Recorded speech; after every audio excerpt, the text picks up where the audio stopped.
朋友借我车半年了，从不加油，白嫖我2000高速费，这次又借我新车回乡装面子。我悄悄拔掉 ETC， 当晚他就在高速口社死崩溃，电话里冲我破防大吼。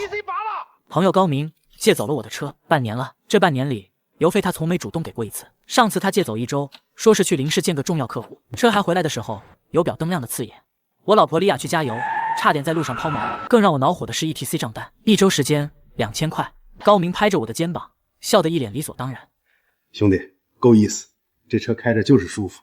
改天请你吃饭，好好宰我一顿。那顿饭到现在也没吃上。今天他又来了，还是那副自来熟的样子，手里提着一袋水果，进门就扔在茶几上。老魏，你这日子过得可以啊。他一屁股陷进我家沙发，好像这是他自己家。李雅在厨房洗碗，听到他声音，动作都停了。我给他一个眼神，让他别出来。我递给他一瓶水。什么风把你吹来了？他拧开盖子，猛灌一口。别提了，我妈在老家突然说不舒服，我得赶紧回去一趟。他的表情很急切，但眼神里没有太多担忧。我认识他10年，他这套说辞用了不止1次。那你赶紧买票啊！我说。高铁票没了啊，现在这季节票难买。他叹了口气，看着我，终于说出了正题。老魏，你那车再借我开2天，我开回去，明天就回来，保证不耽误你用。我没说话，客厅里很安静，只有厨房里传来李雅故意弄出的碗碟碰撞声。他在表达他的不满。高明也听见了，但他假装没听见。他从口袋里掏出烟，想点上，看到墙上禁止吸烟的牌子，又塞了回去。老魏，这次是真急事儿，你看我连自己车都来不及开过来，直接打车来的。他的车一辆2手的老款捷达，常年停在他家楼下吃灰。他说修车比打车贵。我的车去年刚买的帕萨特，办下来快30万。每次他从我手里接过钥匙，我都感觉心在滴血。就2天，我保证回来就把油给你加满。这话他上次也说过。李雅终于忍不住从厨房探出头。高明啊，上次那2000块过路费你是不是忘了？高明的脸僵了一下，很快他又恢复了笑容。嫂子，你看你这不就见外了吗？我跟老魏什么关系？谈钱伤感情。再说了，我这次回去肯定不走高速，走国道，省钱。他说的那么自然，好像那2000块钱是我应该替他付的。李雅气的脸都白了，转身进了卧室，把门摔得震天响。高明有点尴尬，搓了搓手。嫂子这脾气……我打断他，钥匙在门口柜子上。高明脸上一喜，立刻站了起来。够兄弟！他走到柜子前，拿起车钥匙，在手里掂了掂。那我走了，回来给你带老家特产。他拉开门，一阵风似的走了。我坐在沙发上一动不动。卧室的门开了，李雅走出来，眼睛红红的。魏成，你是不是没长骨头？他这么占你便宜，你还把车借给他？我们这车是天上掉下来的吗？我们俩辛辛苦苦攒钱买的。我看着他，没说话。我站起来，走到阳台，看着楼下。高明拉开车门，熟练地坐了进去。车灯亮起，很快，黑色的帕萨特汇入车流，消失不见。你就是个烂好人，活该被人欺负。下次他还来借，我看你怎么办。我转过身，看着他。老婆，别叫我。我从口袋里掏出一个东西，一张薄薄的卡片，上面有高速公路的标志。这是什么？李雅愣住了。这是 ETC 卡。我淡淡的说。你把卡拔下来了？我点点头，把卡放在了茶几上。卡片在灯光下反射着冷冷的光。什么时候拔的？昨天他进门前，高明给我打电话说要来的时候，我就有了预感。我一个人下楼，坐进车里，拉开副驾驶座前的手套箱，找到那个插在 OBU 设备里的 ETC 卡，指尖轻轻一弹，卡片跳了出来。我把它放进口袋，整个过程不到10秒钟。然后我上楼，像没事人一样等着高明上门。李雅盯着那张卡，又看看我，眼神复杂。你总算开窍了。他叹了口气，坐在我身边。我还以为你又要打肿脸充胖子。我只是不想跟他吵，跟高明这种人吵架是没用的。他的脸皮比城墙还厚。你跟他讲道理，他跟你讲感情；你跟他讲感情，他跟你耍无赖。对付这种人，只能用他的方式，不要用一种他看不懂，但能让他实实在在吃到苦头的方式。他要是发现没 ETC， 会不会打电话骂你？我摇摇头。不会，他只会觉得是机器坏了。他那种人从来不会从自己身上找原因，只会骂收费站，骂机器，骂老天爷，反正错的永远是别人。李雅扑哧一声笑了。你倒是了解他。10年了，10年的朋友，从大学睡上下铺的兄弟，到如今越来越变味的关系，我也不知道是从什么时候开始的。或许是他第一次借钱没还，或许是他第一次借车没加油，或许是我结了婚，有了自己的小家，开始懂得责任和边界，而他还活在那个四海之内皆兄弟的幻想里。只不过他的兄弟都是用来占便宜的。他要是走国道，那不是没用？李雅又问。他不会走国道的。我笃定地说。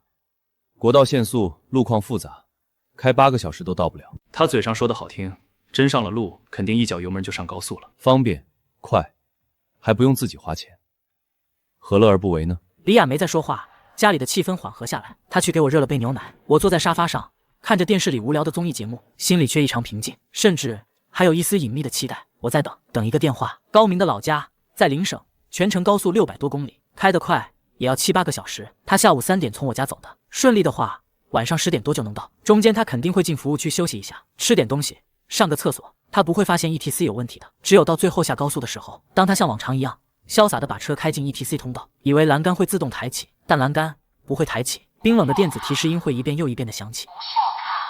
我想象着那个画面，他会探出头，对着机器喊：“怎么回事？坏了吗？”后面等待的车辆会开始不耐烦的按喇叭，长长的车队会堵在他的车后，收费站的工作人员会走过来敲他的车窗，那种万众瞩目的感觉一定很棒。我拿起手机看了一眼时间，晚上9点，快了。李雅洗完澡出来，还不睡？等会儿。她挨着我坐下，也盯着电视，但我们俩的心思都不在电视上。我们在等一个迟到的审判，时间1分1秒的过去，墙上的时钟滴答滴答，像一个倒计时的节拍器，敲在我的心上，也敲在高明飞驰的车轮上。10点，手机很安静。李雅打了个哈欠，他不会真走国道了吧？不会。我很有耐心，就像一个经验丰富的猎人，布下了陷阱，静静的等待猎物。高明就是那只猎物，一只自以为聪明的狐狸。他以为自己每一次都能满载而归，却不知道猎人已经收紧了网。10点半，手机依然没有动静。李雅的眼皮开始打架。老公，我先去睡了，你自己等吧。他回了卧室，客厅里只剩下我一个人。电视的声音我调得很小，整个世界都好像安静了下来。我能听到自己的心跳声，平稳有力。我并不焦急，我知道那个电话一定会来，只是时间问题。或许他路上堵车了，或许他在服务区多待了一会儿，这都不要紧，结果是一样的，他总要下高速的。收费站不会因为天黑就关门。我甚至开始在脑子里预演他打电话过来的场景，他会是什么语气？是暴跳如雷的质问我：“魏成，你他妈是不是耍我 ？ETC 是坏的。”还是带着哭腔向我求助？兄弟，快救救我！我卡在收费站了，后面堵了100多辆车。无论是哪一种，我都想好了应对的台词。我会很平静，很无辜。是吗？是不是卡没插好？你拔出来再插一下试试。哦，对了，我老婆说她昨天用了车，好像把卡拔下来了，可能忘在家里了。真不好意思啊，兄弟。我会把责任推得一干二净，让他哑巴吃黄连，有苦说不出。我甚至有点享受这种感觉，这种掌控一切，看着对手一步步掉进陷阱的感觉。我拿起茶几上的那张 ETC 卡，卡片冰凉，这就是我的武器，无声却致命。时间指向了11点，我的眼皮也开始沉重。也许我该去睡了，万一他今晚不到了呢？这个念头刚一闪过，就被我否决了。不可能，以他的性格，他一定会连夜赶路。他妈妈的病是真是假都不一定，他只是想找个借口，开着我的新车回老家，在亲戚朋友面前炫耀一番，衣锦还乡，荣归故里。开别人的车，装自己的面子，这事他干得出来。就在我快要放弃的时候，嗡嗡嗡嗡，手机在茶几上震动起来，屏幕亮起，来电显示的名字像一道闪电，划破了深夜的宁静。高明，我看着那个名字，心脏开始不受控制的加速跳动。来了，终于来了！我没有立刻接，我让他多震一会儿，让高明在那个人声鼎沸、喇叭齐鸣的收费站多煎熬一会儿。震动声在寂静的客厅里显得格外清晰，一声又一声，像一曲胜利的凯歌。我拿起手机，深吸一口气，按下了接听键。电话那头的声音嘈杂混乱，像是在一个沸腾的菜市场里。尖锐的汽车喇叭声混杂着模糊的人声，还有一个冰冷的电子女声在重复着什么。喂，魏成，是我，怎么了？我让自己的声音听起来带着一丝睡意，仿佛刚被吵醒。你那车怎么回事 ？ETC 用不了，一直提示无效卡，我他妈在这堵了10几分钟了，后面的人都快喇叭按爆了。我听到了电话里传来的喇叭声，此起彼伏，震耳欲聋，像一首为他谱写的交响乐。我故作惊讶：是吗？怎么会呢？我前几天用还好好的，你是不是没开机，或者卡松了？你拔出来再重新插一下试试。试了100遍了，机器就是没反应。收费站的人过来了，说我这是空卡，我怎么可能用空卡？魏成，你是不是耍我？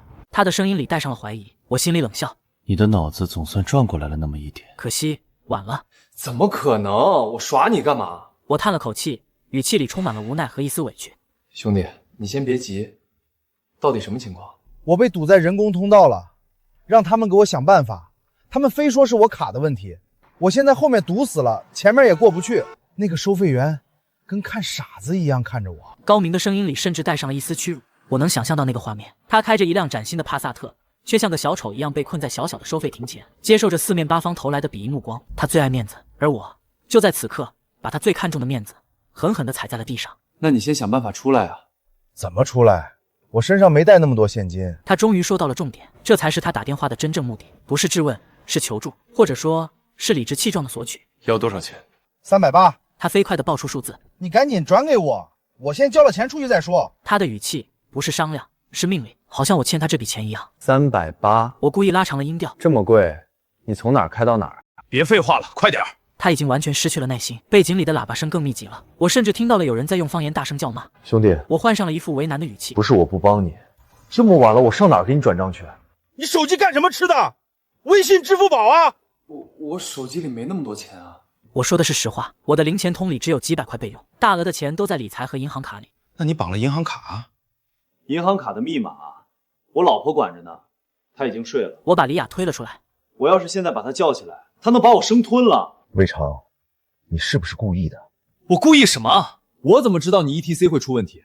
又怎么知道你身上带没带现金？高明，咱们讲点道理好不好？我现在也是有心无力啊。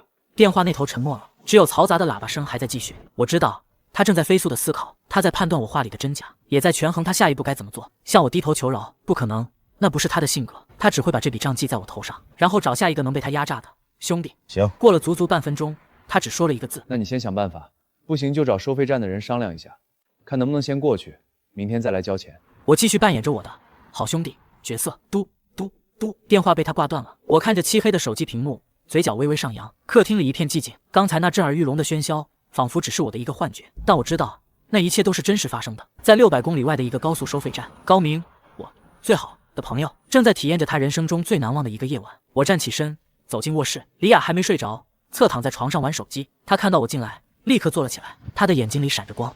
他打电话来了。我点点头。怎么样？她追问。卡住了。我简单的说了2个字。李雅先是一愣，随即明白了什么，她没忍住，扑哧一声笑了出来。那笑声在安静的夜里显得格外清脆，像是一种宣告，宣告着一场迟来的胜利。他怎么说？他让我转钱。李雅的笑容立刻收敛了。你转了？我说我没钱。李雅定定地看着我，看了好几秒，她突然伸出手，用力抱住了我。老公，你总算硬气了一回。她的声音里带着一丝颤抖，有激动，也有释然。我知道她这些年跟我一起受了多少委屈，因为我的软弱和所谓的好面子，我们自己的生活被搅得一团糟。而从今晚开始，一切都将改变。我轻轻拍着她的背，睡吧。我们躺下，关了灯。黑暗中，我睁着眼睛，毫无睡意。高明会怎么解决这个麻烦？他会打电话给谁借钱？他会怎么跟收费站的人交涉？他会不会把车丢在那里，自己打车走？无数个念头在我脑海里盘旋，但无论过程如何，我知道结果只有一个，那就是他一定会为此付出代价，而这仅仅只是一个开始。第二天，我睡到自然醒，阳光透过窗帘的缝隙照进来，在地板上投下金色的光斑。李雅已经起床了。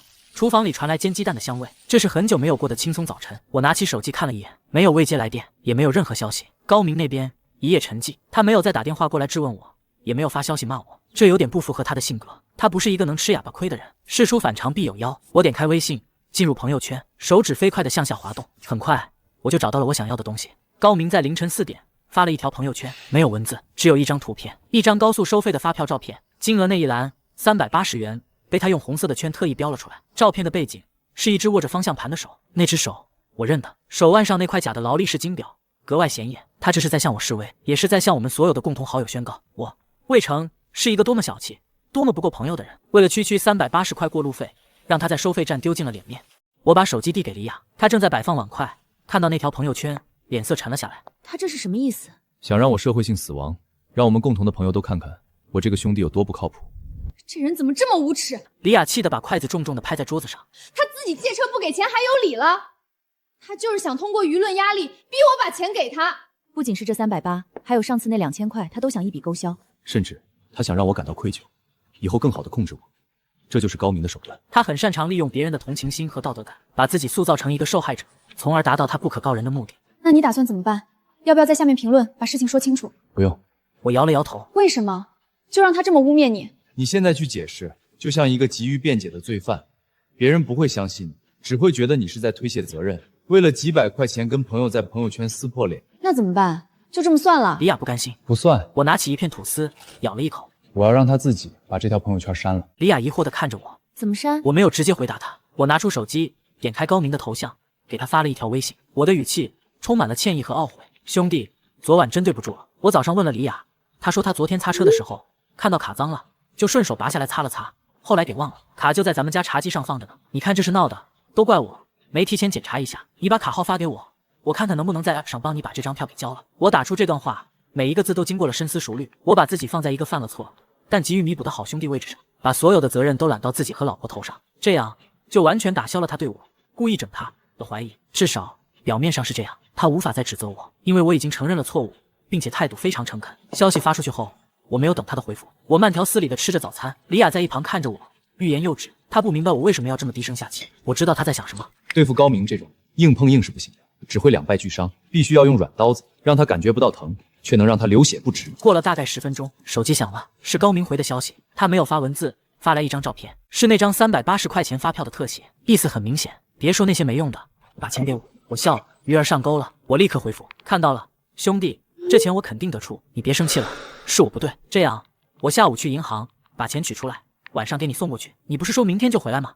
正好，我等你。我故意说要去银行取钱，显得我手头真的很紧，需要特意去办理。更重要的是，我点出了明天回来这个时间点，这是他昨天亲口承诺的。他在试探我，我也在试探他，就看谁先沉不住气。这次高明回得很快，明天回不去了。我妈这边情况不太好，医生说要留院观察几天，我得在这边多待几天。看到这条消息，我嘴角的笑意更深了。一切都在我的预料之中，他根本就不是回去看他妈，他只是想多开几天我的车，在老家继续威风。现在他连借口都懒得编得更圆满了。这么严重，我立刻表现出极大的关切。那阿姨要紧吗？在哪个医院？要不要我过去看看？我一连串的问题抛了过去，把他后面的路全都堵死。如果他说严重，那我提出要去探望，他怎么拒绝？如果他说不严重，那他留下来的理由就不成立了。电话那头，高明又沉默了。这一次沉默的时间更长，他可能正在绞尽脑汁编造下一个谎言。我也不催他，我给他充足的时间。我甚至能想象到他此刻抓耳挠腮的窘迫样子。终于，他回了消息，只有一句话：不用了，你在家等我消息吧。这句话充满了敷衍和不耐烦，也暴露了他的心虚。好，我只回了一个字，然后我放下手机，对李雅说：他不会回来了，至少这几天不会。那车怎么办？他不会把我们车给卖了吧？卖了倒不至于，车在我名下，他卖不掉。但我担心他会把车开去做别的事情，比如拿去抵押，或者跑黑车赚钱。那我们爆沟？不能爆沟。我立刻否定了他的想法。我们是自愿借的，帽子来了也只是调解。事情闹大，丢脸的是我们自己。那到底该怎么办啊？李雅的声音里带上了一丝哭腔。我握住他的手，别怕，我有办法。我要让他亲自把车给我开回来，而且是心甘情愿的开回来。吃完早饭，我把自己关进了书房。李雅很懂事，没有进来打扰我。她知道我需要绝对的安静来思考。整件事的脉络在我脑海里越来越清晰。高明现在的状态就像一个拿到了顶级装备的免费玩家，他正在新手村里肆无忌惮的炫耀。他沉浸在这种虚假的强大和满足感中。他觉得这辆车暂时就是他的了，他可以开着它去见朋友，去谈生意，去任何他想去的地方。而我这个车主被他远远地抛在了脑后。他甚至觉得是我求着他开我的车。我必须打破他的这种幻觉。我要让他明白，这件顶级的装备是有使用限制的，而且主动权始终掌握在我的手里。我打开电脑，登录了汽车品牌的官方网站，输入了我的车架号和发动机号。很快，我的车辆信息就显示了出来。去年刚买的帕萨特330 TS 豪华版。我点开了车主服务这一栏，里面有一个选项叫做智能互联。我的心脏开始加速跳动。我记得买车的时候，销售顾问曾经跟我提过，说这款车可以通过手机 App 实现远程操控，比如远程解锁、远程启动、远程鸣笛和闪灯。当时我没当回事，觉得这些功能华而不实，但现在它成了我唯一的救命稻草。我立刻在手机上下载了那个官方 App， 用我的手机号和身份证信息完成了注册和绑定。当 App 主界面弹出来的时候，我感觉自己的呼吸都停滞了。界面很简洁，正中央是一辆和我一模一样的黑色帕萨特的虚拟模型，模型的下方有几个清晰的图标：车辆定位、车况查询、远程控制。我颤抖着手点开了车辆定位，地图加载了几秒钟，一个蓝色的小点出现在地图上，位置是邻省的一个县城，距离我们这里620公里。蓝色小点旁边显示着详细的地址：某某省某某市某某县幸福路皇家1号 KTV 停车场。时间上午10点15分，皇家1号 KTV。我冷笑一声，看来高明他母亲的病情恢复的相当不错，都能去 KTV 唱歌庆祝了。我的手指滑向了第二个图标，车况查询。数据刷新后，一行行信息跳了出来：总行驶里程8850公里，剩余油量25，平均油耗100公里98升，胎压正常，电瓶电压正常，车门车窗全部关闭，一切正常。他把我加满的那箱油已经用掉了3/4，这600多公里他开的应该很爽。我的目光最终落在了第3个图标上，远程控制。我点了进去，里面是更详细的控制选项：闪灯鸣笛、车门解锁、车门上锁、发送到车。我的手指继续向下滑动，在页面的最底部，我看到了一个红色的带着警告标志的按钮，发动机限制启动。按钮下面有一行小字说明，开启此功能后，车辆本次熄火后将无法再次启动，需车主在 App 端手动解除。我的眼睛死死地盯着这行字，心脏砰砰的剧烈跳动着。这就是我的王牌，我的核武器。只要我按下这个按钮，高明那辆正在 KTV 停车场里静静待命的帕萨特就会瞬间变成一堆废铁。他可以打开车门，可以坐进去，但他永远也无法再将它发动。我想象着那个场景，高明带着一群朋友吹着牛，喝着酒，从 KTV 里摇摇晃晃地走出来。他潇洒地按动钥匙，车灯闪烁，他的朋友们簇拥在车旁，发出羡慕的赞叹。他拉开车门，坐进驾驶座。明哥，你这车真带劲，帕斯特得30多万吧？改天也带兄弟们出去兜兜风啊！高明在一片恭维声中志得意满，他按下了一键启动按钮，然而什么都没有发生，仪表盘没有任何反应，发动机一声不吭。他愣住了，他又按了一次，还是没有反应。他再按，依然没有反应。车外的喧嚣声渐渐平息，朋友们脸上的羡慕变成了疑惑。怎么了，明哥？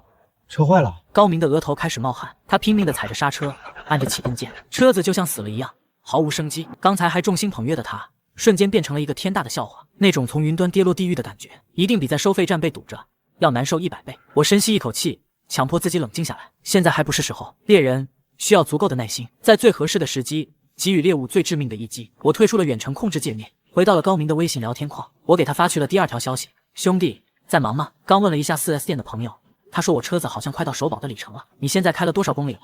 帮我看看。要是快到了，你得赶紧开回来。过了首保里程，再保养就要自己花钱了。我发这条消息有2个目的：第一，进一步麻痹他，让他觉得我真的只是在关心车子，没有别的想法；第二，提醒他这辆车是需要保养的，而保养是需要花钱的。这个钱他肯定不想出，所以这是一个催他尽快还车的温和理由。果然，过了没多久，他回了消息，一张照片，是汽车仪表盘的照片，上面清晰地显示着总行驶里程8850公里，下面还附带了一句话：还早呢，1万公里才首保。他的语气带着一丝不易被人看出的得意，好像在说，你看我对你的车多了解。我心里冷笑，8850公里，买车的时候销售说得很清楚，首保是5000公里或者半年，以先到者为准。我的车已经买了快5个月了，里程也早就超过了，只是我自己忙，一直没去而已。高明根本就不懂车，他说的1万公里是他那辆2手捷达的标准，他把无知当成了炫耀的资本。很好，这正是我想要的，我需要他继续这样无知下去。我收起手机，关掉电脑，走出了书房。李雅正在客厅里拖地，看到我出来，眼神里带着询问。我朝他笑了笑，老婆，今晚想吃什么？我给你做顿大餐。李雅愣住了，你想出办法了？鱼饵已经放出去了，现在就等鱼儿自己游到网里来了。我的计划已经开始运转，一个针对高明的天罗地网正在缓缓张开。我花了一整个下午研究那个智能互联 App， 我发现的功能比我想象的还要多。我不仅能定位车辆，能限制发动机，我甚至能看到车辆的实时数据流，每一次点火，每一次熄火，每一次开门，每一次锁门， App 上都会有详细的日志记录。高明在这辆车里的一举一动，对我来说都是完全透明的。他就像一个被关在玻璃房子里的人，自以为得意，却不知道房子的外面有一双眼睛正冷冷地注视着他。我甚至能看到他的行车轨迹。昨天下午3点，他从我家小区出发，3点半上了高速，一路狂奔。晚上10点05分，他下了高速，在收费站停留了23分钟。那23分钟想必是他人生中最漫长的23分钟。然后他去了县城里的一家烧烤店，一直待到凌晨1点。接着车子被开到了皇家1号 KTV 的停车场，直到今天上午10点，车子才重新点火，在县城里兜了几圈，最后停在了另一家名为金碧辉煌的洗浴中心门口。这就是他所谓的妈妈病情严重，需要留院观察。我把这些轨迹截图保存了下来。李雅看到这些，气得浑身发抖。他就是个骗子，人渣。我们不能再等了，老公，现在就把车锁了。我安抚地拍了拍他的手，别急，还不是时候。我要等一个最佳时机，一个能让他永生难忘，再也不敢动歪心思的时机。什么时候才是最佳时机？我笑了笑，没说话。我在等他最得意、最忘乎所以、排场最大的那个瞬间。我要在他最风光的时候，把他从高高的云端一脚踹下来，让他摔得粉身碎骨。傍晚时分，高明的朋友圈又更新了，这次是一段小视频。视频的拍摄地点应该是一个豪华包厢，灯光迷离，音乐嘈杂。高明坐在人群的最中间，左拥右抱，桌子上摆满了洋酒和果盘，他手里拿着麦克风，正在声嘶力竭地吼着一首老掉牙的情歌。视频的最后，镜头一转，对准了桌子上的一串车钥匙，大众的 logo 在灯光下闪闪发光，配的文字是：兄弟们，今晚消费，高公子买单。下面一排排的点赞和评论：明哥大气，明哥发财了啊！都开上帕萨特了，明哥牛逼，下次带小弟。高明很享受这种感觉，他把每一条评论都回复，用一种过来人的、带着炫耀的口吻，低调，低调，小场面而已，都是自家兄弟，应该的。我看着这条朋友圈，嘴角的笑意越来越浓，时机快到了。我真想现在就冲到他面前给他2巴掌。他花的是我们家的钱，装的是他自己的面子。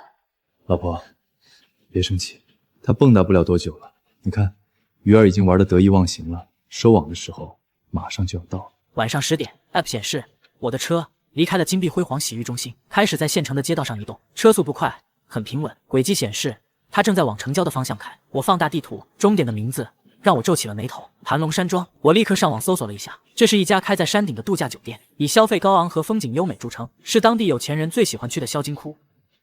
他要去那里干什么？这么晚了，不可能是去住宿。我的心里升起一丝不好的预感，我继续刷新着车辆的动态，车子在盘山公路上行驶，速度越来越慢。晚上10点40分 ，App 显示车辆已经到达了盘龙山庄的停车场，并且熄火了。日志记录：车辆已熄火，车门已上锁。我看着这条信息，心脏开始狂跳。就是现在，这就是我一直在等的最佳时机。在一个人烟稀少、前不着村后不着店的山顶，在一个他以为可以高枕无忧、尽情享乐的夜晚，我要让他体验一下什么叫做绝望。我打开了远程控制界面，手指悬停在那个红色的发动机限制启动按钮上，我的手心全是汗。李雅也紧张地凑了过来，屏住了呼吸。整个客厅安静的掉根针都能听见。我不再犹豫，指尖重重地按了下去，屏幕上弹出一个确认窗口。您确定要开启发动机限制启动功能吗？开启后，车辆将无法启动，需在 App 端手动解除。我点了确定，屏幕上出现了一个加载的圆圈，转了1秒、2秒、3秒，然后一行绿色的提示语跳了出来，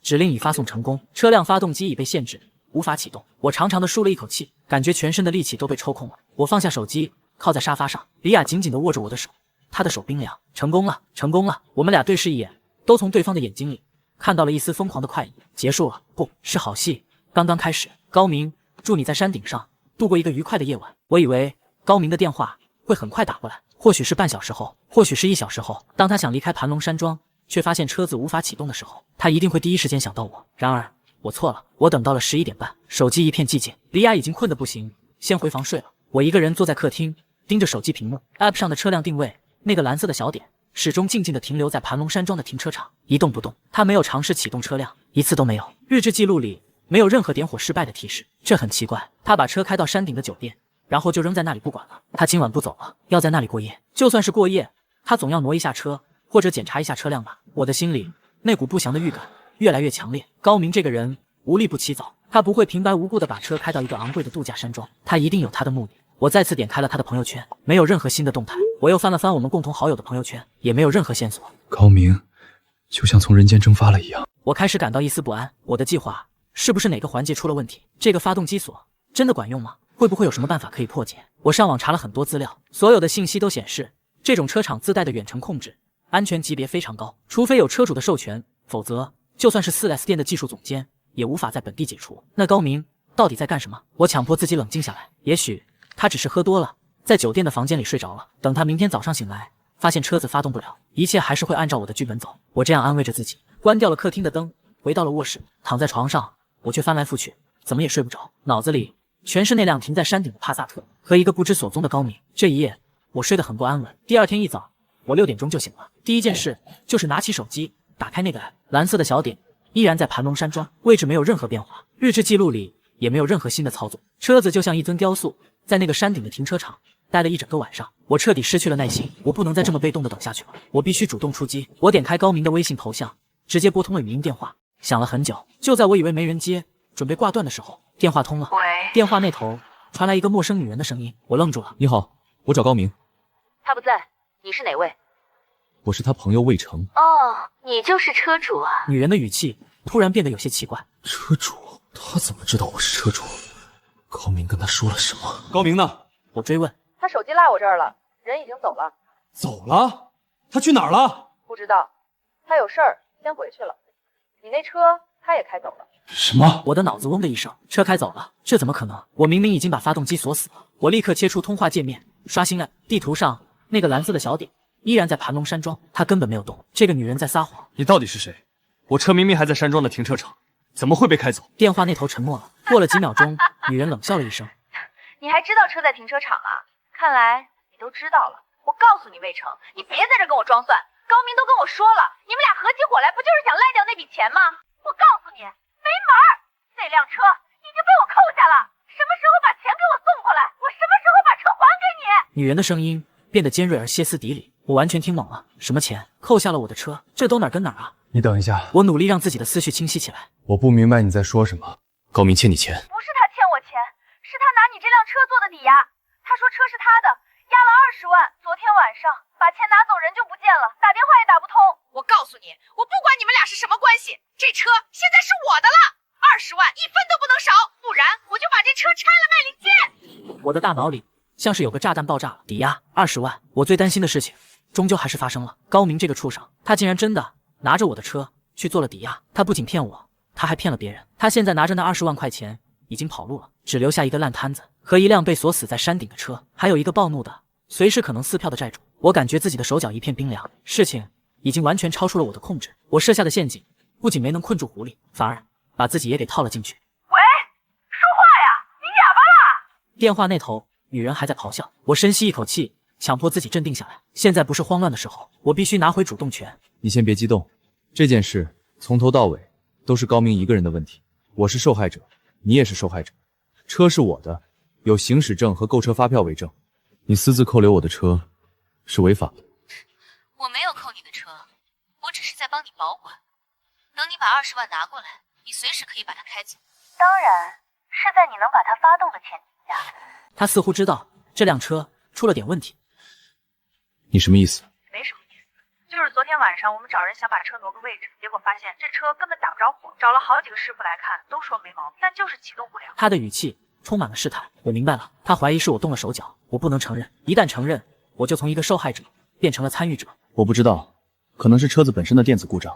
这车是新买的，可能系统不太稳定。是吗？不管怎么样，车在我手上，我给你1天时间，明天见不到钱，我就把车拖去废品站。这辆发动不了的新车，你自己看着办吧。说完，他直接挂断了电话。我听着手机里的忙音，久久没有动弹，冷汗已经浸湿了我的后背。我把事情的经过跟李雅说了一遍，她听完整个人都傻了。抵押20万，高明他疯了吗？她疼的一下站起来，在客厅里来回踱步，六神无主。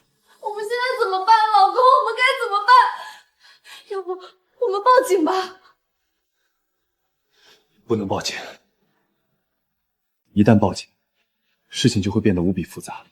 首先，我们借车给高明是自愿的，有通话记录和微信记录，他把车拿去抵押，属于经济纠纷，而不是刑事案件。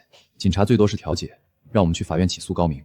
其次，那个女人她也不是善茬，她很可能本身就是放高利贷的，手下有一帮人，我们报警会彻底激怒她。她手里有我们的车，万一她真的找人把车砸了或者拆了，我们找谁说理去？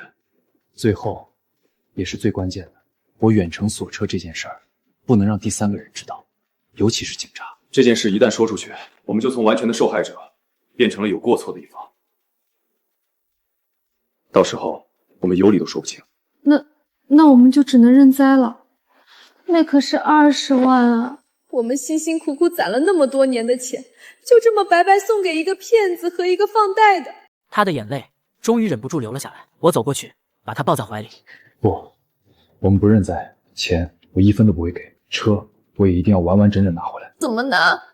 高明跑了，那个女人又是个滚刀肉，我们斗不过他们的。不，我们能。老婆，你听我说，现在我们要做的不是跟那个女人硬碰硬，而是要让她觉得她手里的那辆车是个烫手的山芋，是一个天大的麻烦，让她主动把这个麻烦还给我们。怎么让她觉得是麻烦？很简单，我拿起手机找到了昨天那个销售顾问的电话，拨了过去。喂，小张吗？我是魏成，去年在你这儿提帕萨特的那个。魏哥，你好，有什么能帮您的？是这样，我车子出了点问题，打不着火了。我人在外地，车子被一个朋友借走了，现在停在邻省一个叫盘龙山庄的地方。我想问一下，这种情况你们能提供什么帮助？魏哥，你别急，我先帮您查一下，您把具体位置发给我，我看看我们能不能安排最近的 4S 店过去救援。好的，我这就发过去。我挂了电话，把定位发了过去。第一步完成了。这有什么用？李雅还是不明白。当然有用。你想想，一个放高利贷的女人最怕什么？她最怕的就是事情闹大，引起官方的注意，一辆价值30万的新车，不明不白的停在一个山庄停车场，还被车主报销了。很快就会有穿着制服的 4S 店救援人员开着救援车找上门，他们会询问，会登记，会拍照。你觉得那个女人她敢露面吗？她敢承认这辆车是她扣下的吗？她不敢，她只能眼睁睁地看着 4S 店的人在车子周围检查，然后束手无策地离开。因为车子发动不了，他们也拖不走，只能上报给厂家。这样一来，1次2次，那辆车就会从一件值钱的抵押物变成一个暴露她身份的巨大风险。李雅的眼睛慢慢亮了起来，她好像明白了我的意图。那然后呢？然后就是第二步，我点开了那个女人的微信头像，是高明手机里的。我申请了添加好友，验证信息上我只写了4个字：帕萨特车主。不到1分钟，好友申请就通过了。我没有跟他废话，直接发了一段语音过去。大姐，我想了一晚上，这事儿确实不能怪你，都是高明那个王八蛋害的。20万不是个小数目，我知道你也很着急。但现在的问题是，车子坏了，这是个事实。我已经联系了厂家，他们会派人过去检查。这车的系统很复杂，只有他们能修好。你看这样行不行？你让我的人过去，先把车修好，等车能动了，我们再来谈钱的事情。你放心，车修好了，在你手上还是你的筹码。但如果车一直坏着，它就是一堆废铁，对你我都没好处。你说对不对？我的这番话说得合情合理，处处为他着想。我把我和他放在了同一条船上，我们共同的敌人是高明，我们共同的目标是解决眼前这个坏掉的车的问题。我就是要让他放松警惕，让他相信我真的只是想先把车修好，让他同意让我的人接触到那辆车。只要他点头，我的计划就成功了一大半。我看着手机屏幕，静静地等待着他的回复。这一次我等了很久，足足过了半个小时，对方才发来一条消息，只有1个字：行。我得到那个女人的同意后，没有丝毫的拖延，我立刻给 4S 店的销售小张打了第2个电话。小张，我这边跟朋友沟通好了，你们随时可以派人过去。不过我那个朋友是个女的，胆子比较小，不太懂车。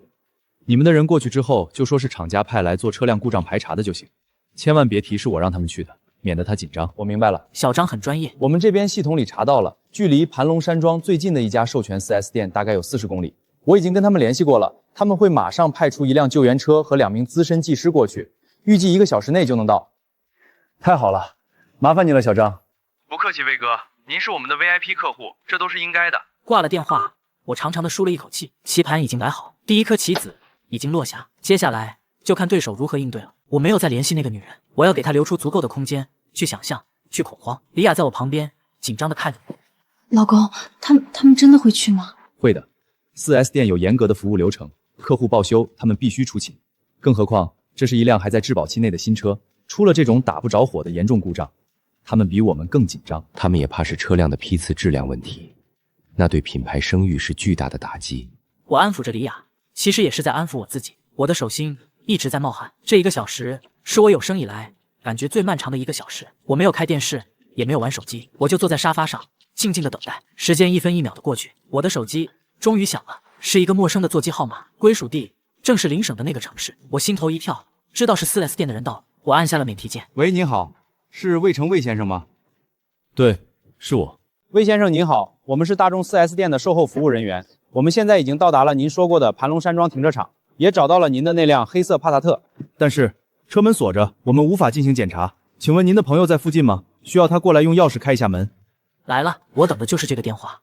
师傅，真不好意思，我那个朋友他胆子小，看到你们穿工作服开着救援车过去，可能有点害怕，不敢露面。你看能不能想想别的办法？这是我计划中的一环，我就是要制造一个车主朋友不在场的局面，让 4S 店的人和那个女人无法直接接触，所有信息都必须通过我来中转，这样我才能牢牢地掌控住整个局势。魏先生，没有钥匙，我们真的没办法。车子的防盗系统等级很高，我们不能强行破拆。要不您再跟您朋友沟通一下。师傅，他是真不敢过去。对了，我车上装了那个智能互联系统，我好像记得可以通过手机 APP 远程把车门解锁。您等一下，我试试看。好的，那我们在这边等您。我挂断电话，看着李雅，她的眼睛瞪得大大的，充满了紧张和期待。我打开那个熟悉的，点进远程控制界面，找到了那个车门解锁的图标，我按了下去，指令发送成功。几乎是同时，我的手机再次响起，还是那个座机号码。魏先生，车门开了，开了。哦，开了就好。那你们抓紧检查吧，麻烦你们了。不麻烦，不麻烦，这是我们应该做的。挂了电话，我靠在沙发上，我能想象得到，此刻在600公里外的那个山庄停车场，2个穿着制服的技师正围着我那辆自动解锁的帕萨特啧啧称奇。而在不远处的某个角落里，那个神秘的女人正躲在暗处，默默地注视着这一切。她的心里会是怎样的惊涛骇浪？一辆打不着火的车，一辆车主不在场却能远程开门的车，这辆车在他眼里一定充满了诡异和神秘。它不再是一件值钱的抵押品，而是一个他完全无法理解、无法掌控的怪物。恐惧一旦种下，就会疯狂地生根发芽。我等了大约半个小时，4S 店的电话第3次打了进来。魏先生，我们用电脑检测过了，车子所有的电子系统都是正常的，没有任何故障码。油路、电路我们也检查了，都没有问题。但是这车就是启动不了，我们尝试了各种方法，都找不到原因。这情况我们也是第一次遇到。我听着他的话，心中冷笑。你们当然找不到原因，因为真正的原因远在天边，近在眼前，就在我的手机里。那怎么办？这车不会是出了什么大毛病吧？魏先生，您别急，从技术数据上看，车子本身应该没有硬件问题。我们怀疑可能是车辆的防盗主控模块出现了逻辑错误，锁死了发动机。这种情况需要用我们总部的专用设备进行底层数据重写才行。您看能不能让我们把车拖回店里？我等的就是这句话，但是我不能答应。拖车？那怎么行？我这车是新车啊，拖车对车子损伤多大呀？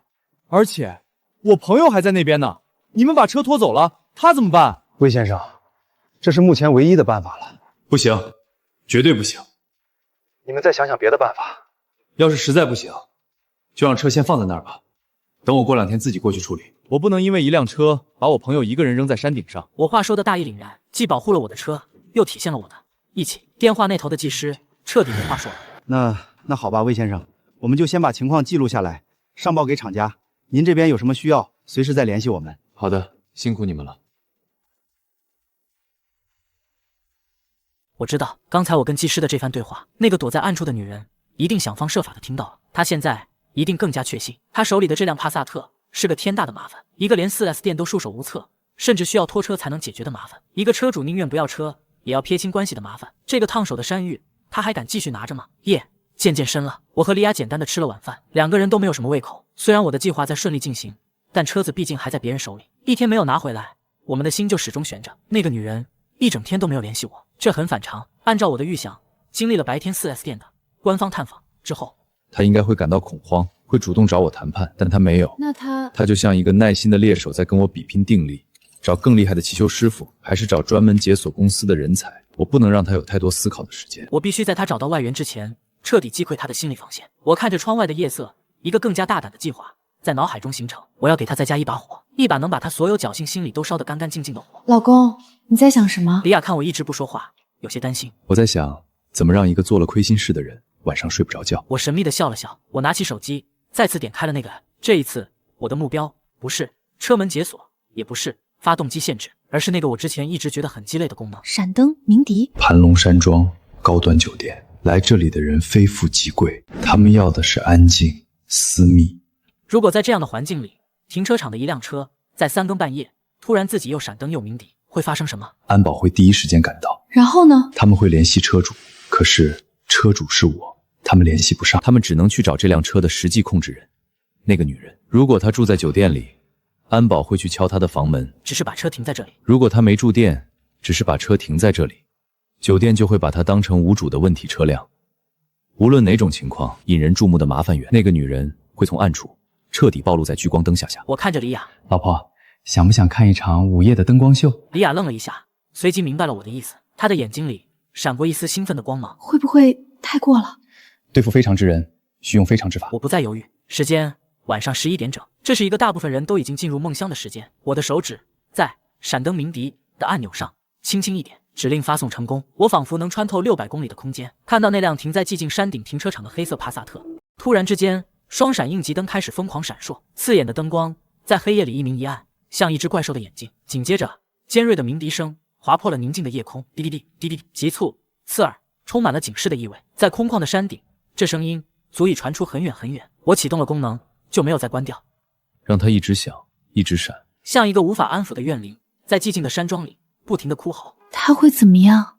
他会疯掉。我说，我放下手机，关掉了客厅的灯。我们去睡觉啊？不等消息了吗？不用等。我拉着李雅的手走进了卧室。现在该着急的不是我们了。我们睡得越香，他就会越煎熬。这一夜我睡得格外踏实。我知道，在我沉睡的时候，有一场好戏正在遥远的山顶上演。我甚至能脑补出那个画面。酒店的保安接到客人的投诉，匆匆赶到停车场。他们发现了那辆又叫又闪的帕大小特。他们围着车子束手无策。他们通过停车登记或者监控找到了那个女人。他们敲开她的房门，或者打通她的电话，用最严肃的口吻要求她立刻停止这种骚扰公共秩序的行为。女人惊慌失措地跑到停车场，她看着自己眼前这辆发了疯的车，怎么按钥匙都没有用。她想打开车门，拔掉电瓶，但是车门被我从外上锁得死死的，她根本进不去。她只能眼睁睁地看着车子像一个失控的疯子在那里尽情的表演。酒店的经理来了，其他的客人也被吵醒了，纷纷探出头来看热闹。那个女人在一片指责和抱怨声中百口莫辩，她成了整个山庄的笑柄。她以为自己扣下了一棵摇钱树，却没想到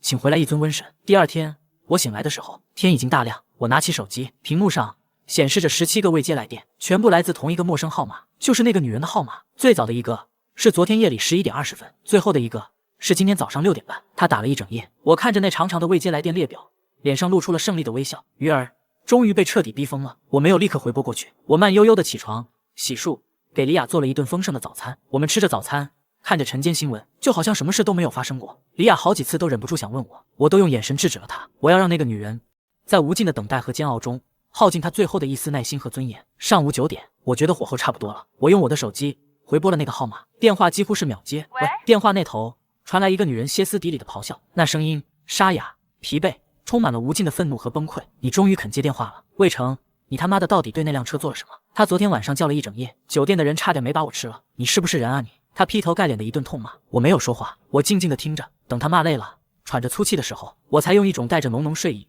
仿佛刚刚睡醒的语气，懒洋洋的开口：喂，哪位啊？大清早的吵什么吵？还让不让人睡觉了？我的这句话就像一条滚油，瞬间浇在了他那即将熄灭的火苗上。睡觉。电话那头的女人声音瞬间又尖锐了8度。你还有脸睡觉？我他妈被你的破车折腾了一整夜，你知不知道我现在在哪里？我在山下的镇子上。酒店把我赶出来了，说我再不把那辆鬼车弄走，他们就要找人把它砸了。他的声音里带着哭腔，是真的被逼到绝境的崩溃。是吗？我的语气依然是那么的波澜不惊。车子怎么了？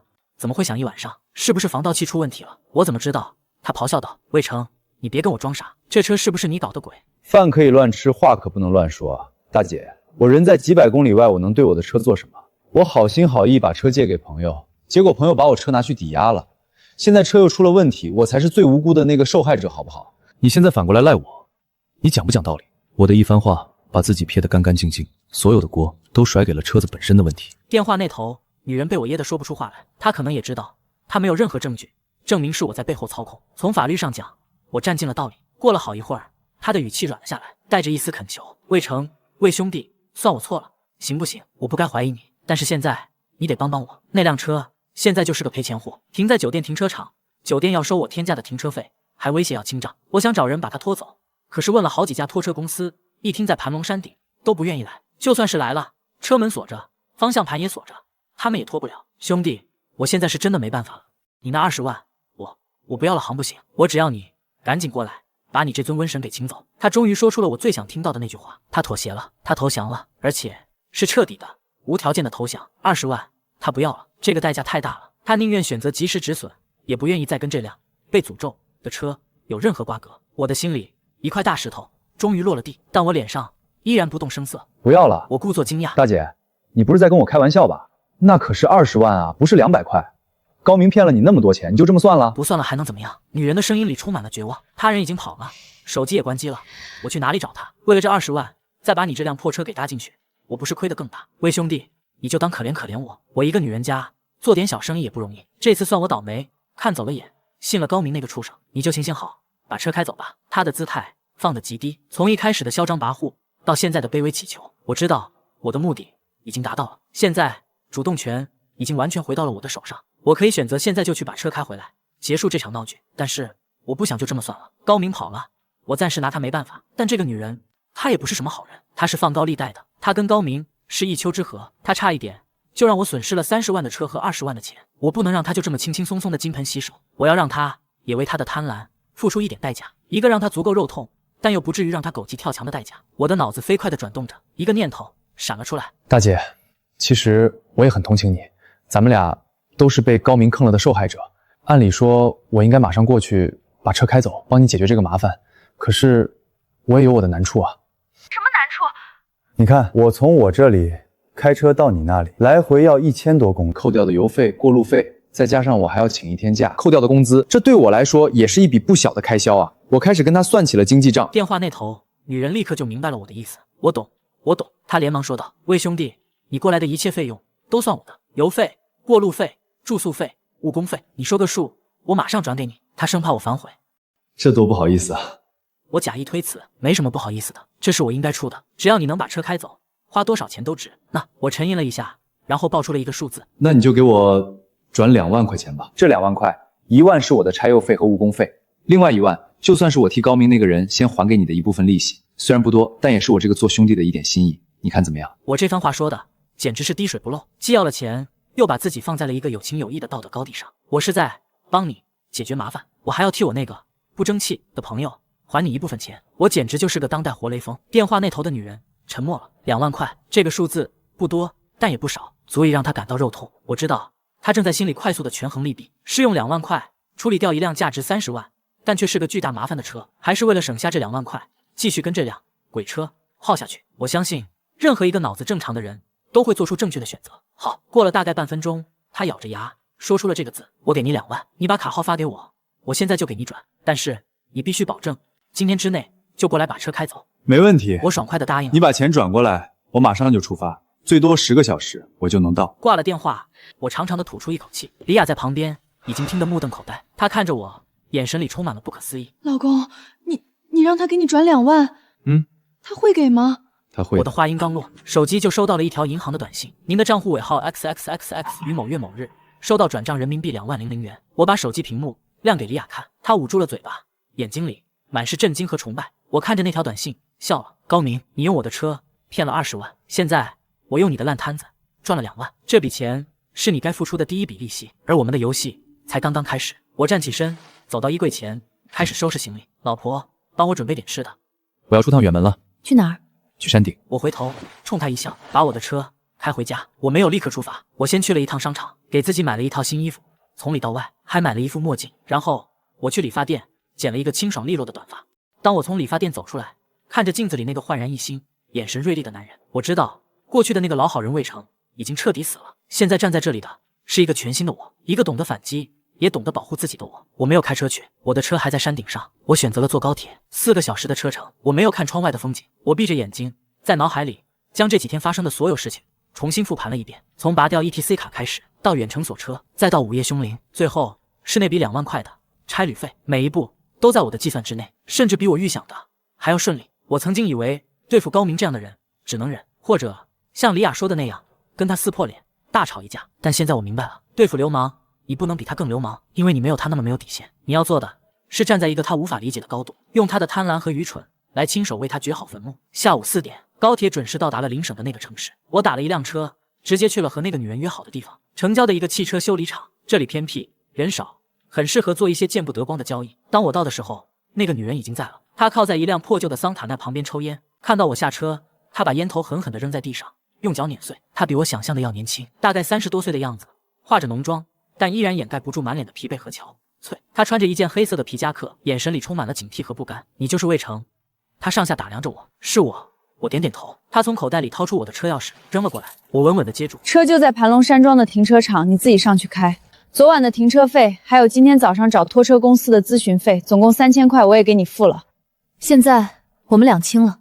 他说完，转身就要上车离开。我叫住了他，他回过头，不耐烦地看着我。还有什么事儿？高明抵押车辆的合同在你手上吧？我问。他愣了一下，眼神有些闪躲。那份合同你应该还给我，这是我的车，高明无权抵押。那份合同自始至终都是无效的，我需要拿回来销毁它，免得以后还有麻烦。我的理由很充分。女人盯着我看了很久，似乎是在判断我话里的真假。最后，她从自己车的副驾驶座上拿出一个文件袋，扔给我。算你狠，高明那种人，你最好也离他远点，他就是个无底洞，谁沾上谁倒霉。他这是在向我示威，也是在给我忠告。我打开文件袋，里面果然是那份抵押合同，上面有高明的签名和手印，还有我的车架号和发动机号。我拿出打火机，当着他的面把那份合同烧成了灰烬，火光映着我平静的脸，也映着他复杂的眼神。做完这一切，我转身离开，没有再回头。我打了一辆车，直奔盘龙山庄。盘山公路蜿蜒曲折，车窗外天色渐渐暗了下来，山顶的风很大，吹得树林沙沙作响，像是在为我奏响一曲凯歌。我知道这场战争我赢了，赢得干净彻底。我不仅拿回了我的车，还拿回了2万块钱，更重要的，我拿回了一个男人本该有的尊严。我看着窗外飞速倒退的风景，心里只有一个念头：高明，我们的账也该好好算算了。车子停在盘龙山庄的露天停车场，位置很偏僻，在一个角落里，车身上落了薄薄的一层灰，挡风玻璃上还夹着一张酒店的警告通知单，上面用红色的字体写着：请立即将您的车辆驶离，否则后果自负。可以想象，这辆车在过去的24小时里给这里带来了多大的麻烦。我走到车前，掏出钥匙，按下了解锁键，车灯闪烁，发出一声清脆的回音，仿佛在欢迎它的主人归来。我拉开车门，坐了进去。车里弥漫着一股混杂的气味，有烟味，有酒精味，还有一股廉价的香水味。这是高明留下的味道，让人恶心。我打开所有车窗，让山顶的冷风灌进来，吹散这股污浊的气息。然后我拿出手机，打开了那个在远程控制界面，我找到了那个让我赢得这场战争的关键按钮——发动机限制启动。此刻它正处在开启状态，我按下了解除限制的选项，屏幕上跳出提示：指令已发送，车辆发动机已恢复正常。做完这一切，我把手机放在一边，将钥匙插入，轻轻转动。不，这辆车是一键启动。我深吸一口气，右脚踩下刹车，手指按在了那个印着 Start Stop 的按钮上。我沉寂了2天的发动机发出一声低沉的咆哮，仪表盘瞬间点亮，各项数据恢复正常。那熟悉的感觉又回来了。我把着方向盘，感受着车身轻微的震动。这一刻，我感觉自己像一个国王，重新夺回了自己的城池。我没有急着开走，我开始仔细地检查车内的每一个角落。高明这个人手脚不干净，我必须确保他没有在我的车里留下任何不该留下的东西。我打开副驾驶的手套箱，里面被翻得乱七八糟，我的行车手册、保险单都不见了，取而代之的是几张揉成一团的 KTV 消费单和半包皱巴巴的香烟。我把这些垃圾全部清理了出来，然后我开始检查座椅的缝隙、车门的储物格以及后备箱。后备箱里我那套备用的渔具不见了，很可能是被高明拿去送人或者卖掉了。对于这个结果，我并不意外。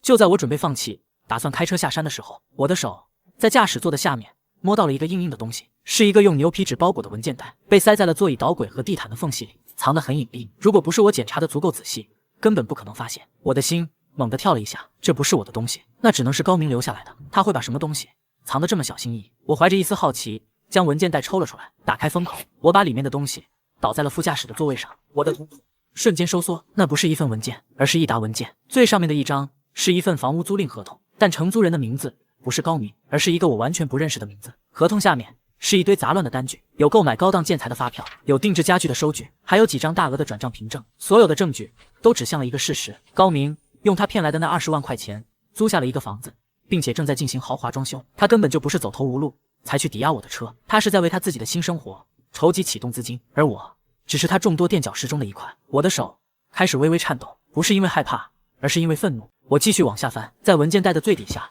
我发现了一个小小的黑色的笔记本。我翻开笔记本，第一页就让我倒吸了一口凉气，上面密密麻麻地记录着一个个名字和一串串数字：李叔3万，已还5000；陈姐5万，抵押物金项链，假的；小马2万，承诺月底还，已拉黑。这竟然是高明的一本账本，一本记录着他所有债务和骗局的罪恶之书。我一页一页地翻下去，触目惊心。受害者遍布我们共同的朋友圈，甚至还有他的远房亲戚，金额从几千到几万不等，手段五花八门，借钱不还只是最基本的操作。他还用假的古董骗过人，用虚构的投资项目拉人入伙，甚至他还假扮富二代骗过一个女大学生的感情和积蓄。我看到了一个熟悉的名字，张浩，我们大学的同班同学，一个很老实的技术男，备注是10万，项目投资款，下周收网。我的脑子嗡的一声，下周高明他还在策划着一场更大的骗局。我拿着这本黑色的笔记本，手脚冰凉。我一直以为高明只是贪小便宜，爱占便宜，我从来没有想过他已经烂到了骨子里。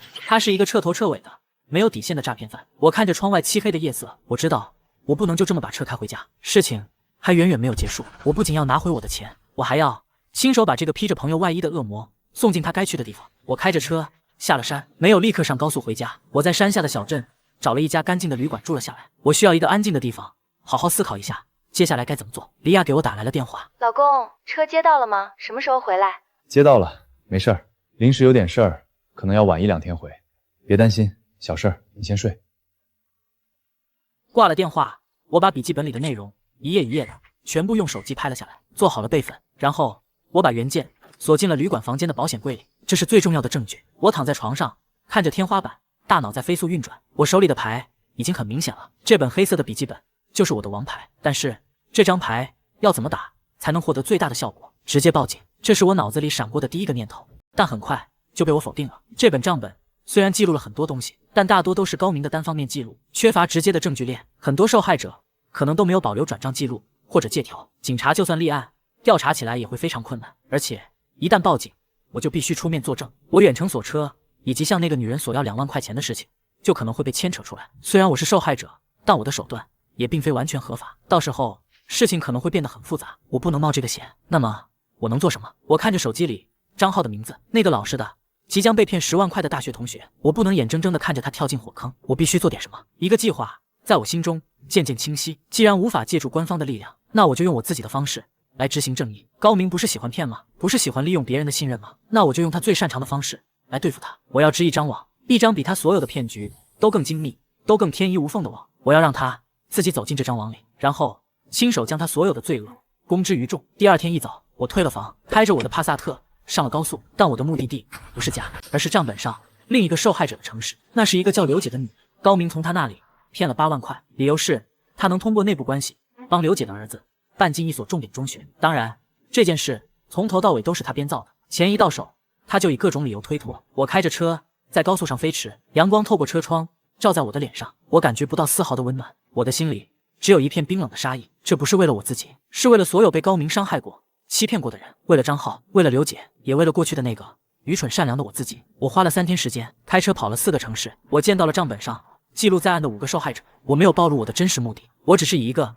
高明的朋友的身份去侧面打探消息。我说我最近联系不上高明了，他是不是出了什么事？我这个朋友的身份很快就让他们放下了戒心，他们开始向我大倒苦水，诉说着高明是如何花言巧语骗取他们的信任和金钱。每一个人都恨得咬牙切齿，但又都无可奈何，因为他们手里的证据零零散散，甚至有人因为觉得丢脸，选择了自认倒霉。我将他们的故事、他们的愤怒、他们的无奈全部记录了下来。我还说服了其中2个人，将他们手里仅有的一些转账截图和聊天记录发给了我。一个巨大的证据网络正在我的手中慢慢成型。做完这一切，我才开着车踏上了回家的路。车子行驶在熟悉的街道上，我看着窗外的高楼大厦霓虹闪烁，心里却异常的平静。我知道决战的时刻就要到了。回到家，李雅给了我一个大大的拥抱，她看到了我的疲惫，心疼地问我到底去干什么了。我没有再瞒她，我把那个黑色的笔记本和这几天收集到的所有证据都摆在了她的面前。她看着那些触目惊心的记录，震惊地说不出话来。他已经不是人了，这是她最后说出的话。对，我看着她，眼神坚定。所以我不能再把他当人看，我要让他为他做过的一切付出最惨痛的代价。我拿出手机拨通了张浩的电话，电话响了几声，接通了。喂，是张浩吗？我是魏成。魏成，关于高明和你那个10万块的投资项目。魏成，真是你啊！毕业后都快10年没见了吧？最近怎么样？张浩，我不跟你寒暄了，时间紧。我问你一件事儿，关于高明和你准备投给他的那10万块。你怎么知道这件事的？高明跟你说的？不是他，你别管我怎么知道的，那是一个骗局，为你量身定做的骗局。电话那头传来了张浩急促的呼吸声，我能想象到他此刻震惊和怀疑的表情。不可能，高明给我看了项目计划书，还有跟合作方的合同，手续齐全，看起来很正规。他说回报率很高，1年就能翻倍。他还说看在老同学的面子上，才带我一起发财的。张浩，你醒醒吧！我们都认识高明多少年了，他是什么样的人你心里没数。他如果真有能1年翻倍的项目，他会找你。他早就自己闷声发大财了。他找你就是因为你老实好骗。我这里有证据，一份足以让高明把牢底坐穿的东西，我现在就可以拍给你看。我挂了电话，从手机相册里找到了那本黑色笔记本的照片，我没有全部发给他，我只截取了有他名字的那一页，还有记录着其他几个骗局的触目惊心的几页。我把这些照片通过微信发给了他，然后我静静地等待着。我没有催他，我知道这些图片对他造成的冲击力是巨大的，他需要时间去消化这个残酷的事实，他需要时间去推翻自己心中对老同学最后的一丝幻想。5分钟后，我的手机响了，是张浩打回来的，他的声音像是从冰窖里发出来的，充满了愤怒和后怕。这都是真的？千真万确。这个笔记本是我从他落在我的车里的东西里找到的。我差点就把我爸妈给我买房的首付全给他了。我昨天还在想，要不要把另外20万也投进去。魏成，谢谢你，真的太谢谢你了。如果不是你这个电话，我这辈子都完了。别谢我，现在我需要你帮我一个忙。你说，别说一个忙，10个忙都行。只要能把这个畜生送进去，让我做什么都可以。很好，我等的就是你这句话。我的计划很简单，你需要假装什么都不知道，你继续跟高明联系，告诉他那10万块钱你已经准备好了，就等他过来拿。什么？这是引蛇出洞。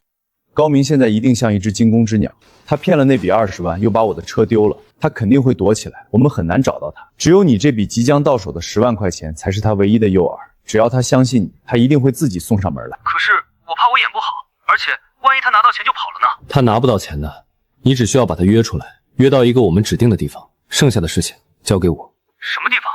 一个他意想不到的地方。我看着手机地图上那个我从租赁合同上找到的地址，那个高明用骗来的钱为自己打造的金屋，一个能让他所有美梦瞬间破碎的地方。我把地址发给了张浩，你就跟他说，你父母不放心，非要亲自看看他这个大老板的公司才肯把钱给你。这个地址就是他公司的地址，他为了拿到钱一定会答应的。电话那头，张浩沉默了很久，我能感觉到他的紧张和犹豫。毕竟让他一个老实人去演一场戏，去面对一个危险的骗子，这对他来说是一个巨大的挑战。魏成，我干了，为了我那差点被骗走的钱，也为了不再让更多的人上当，我陪你赌这一把。好，时间就定在明天下午3点，你把他约到那里，记住，千万不要表现出任何异常，就当这是一次正常的交易。挂了电话，我没有停歇，我立刻翻出通讯录。我是魏成，高明的朋友。关于高明骗了你的那笔钱，现在有一个机会可以讨回来。明天下午3点，查斯路查斯小区，我不知道你们会不会来，但是如果你想拿回你的钱，如果你想亲眼看着那个骗子身败名裂，那就来，这是我们唯一的机会。我没有过多的解释，也没有强求，我相信他们会做出自己的选择。做完这一切，我放下手机，靠在沙发上，整个人都感觉有些虚脱。李雅走过来，从背后抱住我：“老公，你辛苦了。”不辛苦，我只是在做一件我早就该做的事情。我看着窗外的夜色，我知道一张为高明量身定做的大网已经彻底张开。明天下午3点就是收网的时刻。第二天我起得很早，李雅也是，我们俩谁都没有说话，但气氛却异常凝重。我知道他在为我担心，我也知道今天的行动充满了不确定性。高明不是一个普通的无赖，他是一个心思缜密、反侦查能力极强的职业骗子，任何一个环节出了差错，都可能让他警觉，然后逃脱，甚至狗急跳墙，做出更极端的事情。吃早饭的时候，张浩给我发来了消息，搞定了，他上钩了。消息下面附着一张聊天记录的截图。张浩，明哥，我爸妈那边说通了，10万块已经取出来了，你看我们什么时候交接一下？高明，哈哈，我就说叔叔阿姨是明事理的人嘛，你办事我放心。张浩，不过我爸妈有个要求，他们想去你公司看看，签个正式的合同，这样他们才安心。高明那边沉默了很久，我知道这是他在进行风险评估，他起了疑心，我的心一下子提到了嗓子眼。张浩，明哥，你要是觉得不方便就算了，我再跟他们说说，主要是老人家思想比较保守。这条消息发得恰到好处，以退为进，显得很真诚，没有别的企图。终于高明回复了，高明，怎么会不方便？应该的，你把我的公司当成自己的家都行。高明，这样下午3点我发你个地址，你带叔叔阿姨过来。高明，我让他们看看他们的儿子跟了一个多么有实力的合作伙伴。他发的地址正是我提供给张浩的那个。他不仅上钩了，他还准备在那个他用赃款打造的宫殿里好好的演一场戏，一场成功人士的戏。他想骗的不仅仅是张浩的10万块，他可能还想从张浩父母那里挖出更多的钱。他的贪婪已经到了令人发指的地步。他答应了。老公，你一定要小心。我不会有事的，我不是一个人在战斗。上午我没有出门，我在家里仔细地检查着所有的证据。那个黑色的笔记本，我从其他受害者那里拿到的转账记录，我和那个放贷女人的通话录音，我将这些东西全部上传到加密整理云盘，好，然后全部上传到了一个加密的云盘里。我还将云盘的账号和密码写在一张纸条上，交给了李雅。老婆，如果我今晚8点之前没有给你打电话，你就把这个交给警察。不许胡说，你一定会平平安安回来的。必须做好最坏的打算。中午12点，刘姐给我打来了电话。小魏，我到了，我就在你给的那个小区门口。好，刘姐，你先别进去，找个地方等着，等我的信号。挂了电话，李叔、陈姐，其他几个受害者的电话也陆续打了进来，他们都来了。这些被高明伤害过、欺骗过的人，从不同的城市赶到了这里，只为了一个共同的目的，讨还公道。我建了一个临时的微信群，把所有人都拉了进来。我在群里发了一段话：各位叔叔阿姨，感谢大家的信任。我们的目的不是暴力，不是吵闹，我们要做的是让他在自己最得意的地方身败名裂。你们在外面看到我的位置，进入那栋楼之后再进来，记住保持安静，不要打草惊蛇。我们要在他人证物证俱全的时候给他致命一击。我安排好了一切，下午2点，我换上了一身干净利落的衣服，出门前，李雅再次抱住了我。老公，我等你回家。我开着我的帕萨特，驶向那个既是天堂又是地狱的地方。车子停在小区对面的马路上，我能看到那个小区门口停着好几辆外地牌照的车，他们都到了。他们就像一群潜伏在暗处的猎人，等待着猎物走进最后的包围圈。2点50分，张浩给我发来的消息，我到了，在小区门口。我回了他一句，按计划行事。我看到张浩一个人走进了小区，他手里提着一个黑色的密码箱，里面装的不是10万块现金，而是一箱子切得整整齐齐的报纸。这是我让他准备的道具。高明一定很期待打开这个箱子的瞬间。3点整，一辆出租车在小区门口停下，一个熟悉的身影从车上走了下来。高明，他穿着一身崭新的名牌西装，头发梳得油光锃亮，手里夹着一根雪茄，脸上是那种志得意满、不可一世的笑容。他看了看四周，然后掏出手机打了个电话，应该是打给张浩的。然后他迈着方步走进了小区，像一个国王走进了自己的领地。他完全没有察觉到，在他身后有10几双眼睛正死死地盯着他，充满了仇恨和怒火。我深吸一口气，打开车门走了下去，我也跟了进去。收网的时刻到了。我走进小区，这是一个新建的高档住宅区，环境很不错。高明真的很会享受，用别人的血汗钱来构筑自己的安乐窝。我根据张浩发来的实时定位，很快就找到了那栋楼，16号楼3单元180室，顶层复式，真是个好地方。站得高，看得远，也摔得惨。我没有立刻上楼，我在楼下的花坛边找了个长椅坐了下来。我点开微信群，发了一条消息：猎物已进笼，各位准备行动，5分钟后从消防通道上楼，保持安静。然后我抬起头，看着18楼的那个窗口，我的耳朵里仿佛已经能听到高明那虚伪的笑声和张浩紧张的心跳声。此时此刻，在180室的那个豪华客厅里，一场精心设计的骗局正在上演。小张啊，我跟你说，这个项目3年之内必定上市，到时候你投的这10万变成100万都是少的。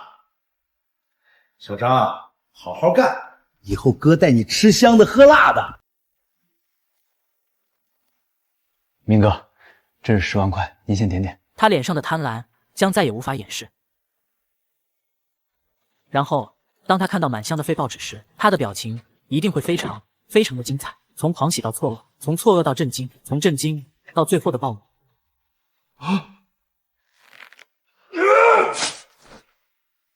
你敢耍我？耍你又怎么样，高明？你这个骗子！我计算着时间，5分钟差不多了。我站起身，走进了单元门。我没有坐电梯，我走进了消防通道。楼道里很安静，但我能感觉到有好几个人正在我的前面或者后面向上攀登。我们像一群沉默的复仇者，脚步无声，但目标一致。当我走到18楼的防火门前时，我听到了从1801的门缝里传来了高明气急败坏的咆哮声。张浩，活腻了是吧？敢拿一箱子破报纸来糊弄我，信不信我今天让你走不出这个门？紧接着是张浩毫不畏惧的声音：高明，你别吓唬我，你骗了那么多人，你以为能一直逍遥法外吗？今天就是你的末日！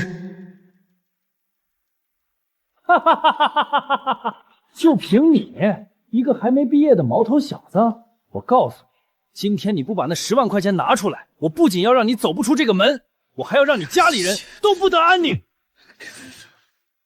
他开始威胁了。惯用的伎俩。我不再犹豫，我对着防火门轻轻地敲了3下，这是我们约好的信号。然后我猛地推开了180室内人虚掩的门。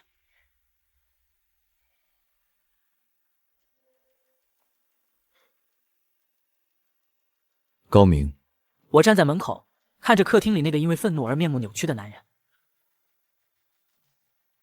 你的末日确实到了。高明看到我，整个人都愣住了，他脸上的表情比见了鬼还要精彩。他手里的力气一松，张浩趁机挣脱了出来，跑到了我的身后。魏成，你怎么会在这里？我冷笑着，一步一步的向他走去。我怎么会在这里？我当然是来收账的。高明的眼神里闪过一丝慌乱。收账？收什么账？魏成，你别血口喷人，我跟你之间早就两清了。你的车不是已经开回去了吗？是，我的车是开回去了。我从口袋里掏出了那本黑色的笔记本，在他的面前晃了晃。但是，你留在车上的东西好像忘了拿。当高明看到那本笔记本的瞬间，他脸上的血色唰的一下全都退得干干净净，嘴唇开始哆嗦，眼神里充满了无尽的恐惧。他知道他完了，他所有的罪恶都被记录在了这本小小的册子里。不，这不是我的东西。他还在做最后的挣扎。我不知道你在说什么。你还在骗自己？那你看看这些人，你认不认识？我的话音刚落，我身后那扇敞开的大门外，一个又一个沉默的身影走了进来。刘姐、李叔、陈姐，还有其他几个被他骗得倾家荡产或者身心俱疲的受害者，他们一个个的走进了这个豪华的客厅，将高明围在了最中央。每个人都用一种冰冷的、带着血海深仇的目光死死地盯着他。客厅里瞬间变得鸦雀无声，空气仿佛都凝固了。高明看着周围那一圈熟悉而又陌生的面孔，他的腿开始不受控制地发抖，豆大的汗珠从他的额头上滚落下来。他想跑，但是他的前后左右所有的路都已经被堵死了。他就像一只被围困在陷阱里的野兽，绝望而又无助。他看着我，眼神里充满了哀求。魏成，兄弟，我们是兄弟啊，你放我一马行不行？我走到他的面前，居高临下的看着他。当你开着我的车去骗别人的时候，当你在背后算计我们每一个人的时候，你有没有想过，我们是兄弟？我拿起那本笔记本，轻轻地拍打着他的脸。高明，账不是这么算的。今天我们要跟你算的是总账。我冰冷的声音像一把锤子，敲碎了高明最后的一丝幻想。他瘫软了下去，不是跪下，而是像一滩烂泥，沿着墙壁滑坐在了冰冷的地板上。他完了，他比任何人都清楚自己已经完了。刘姐从人群中走了出来，她是一个40多岁的女人，眼角的皱纹里写满了沧桑和疲惫。她走到高明的面前，蹲下身子，没有打他，也没有骂他，她只是看着他。高明，我只想问你一句话，我儿子他招你惹你了？他只是一个普普通通想上个好高中的孩子，你为什么要骗我们？那8万块钱是他爸在工地上一块砖一块砖搬出来的血汗钱，我们全家省吃俭用，连肉都舍不得吃才攒下来的。你拿着这笔钱心安吗？高明低着头，不敢看他的眼睛，他的身体在剧烈的颤抖。刘姐的声音也开始哽咽。你跟我说你有内部关系，能保送他进重点高中，我们信了，我们把你当成大恩人。我要和明明一起上学了。我儿子每天晚上做梦都在笑，说他终于可以跟他最好的朋友上同一所学校了。结果呢，你拿着钱就消失了，电话不接，微信不回。我儿子到现在都还不知道这件事儿，我该怎么跟他解释？我该怎么告诉他，他所有的希望和梦想都被一个叫高明的叔叔给亲手毁掉了。刘姐的眼泪一滴一滴的落在了地上，也落在了高明的心上。不，他没有心。接着李叔也走了上来，他是一个50多岁的男人，头发已经花白，脸上是老实人特有的那种饱经风霜的木讷。他从口袋里掏出一个用手帕包着的东西，一层一层的打开，里面是一块破碎的玉佩。他的声音沙哑而沉重。高明，你还认得这个吗？这是我爷爷传给我爸爸，我爸爸又传给我的，是我们家的传家宝。虽然不值什么钱，但对我们家来说意义非凡。你说你做生意周转不开，急需3万块钱。李叔，我生意上遇到点困难，急需3万块周转。我没有那么多现金，就把这个给了你。李叔，你放心，我只是拿去抵押一下，1个月就给我赎回来。结果呢？来，都来看看啊！古玩字画、玉石瓷器，一律20，随便挑，随便选啊！我前2天在城隍庙的古玩地摊看到了它，它被人摔碎了，当成垃圾和一堆假货放在一起卖。摊主说20块钱。高明，你告诉我，我李家3代人传下来的东西，在你眼里就值20块钱？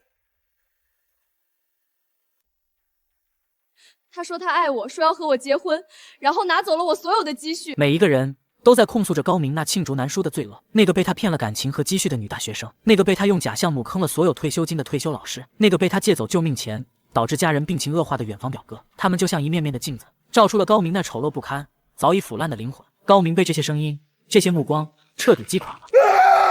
别说了，别再说了，我错了，我真的错我了。他开始磕头，对着刘姐磕头。我把钱还给你们，我现在就把钱还给你们。他连滚带爬的冲向了卧室，看着他像一条疯狗一样冲进卧室。很快，他提着一个旅行箱又冲了出来。他把箱子打开，扔在地上。都在这里了，20万全都在这里，你们拿去分了吧。求求你们放过我，我们重新开始，好不好？魏成，我们还是兄弟，对不对？他看着我，眼神里充满了最后的卑微的祈求。高明，太晚了。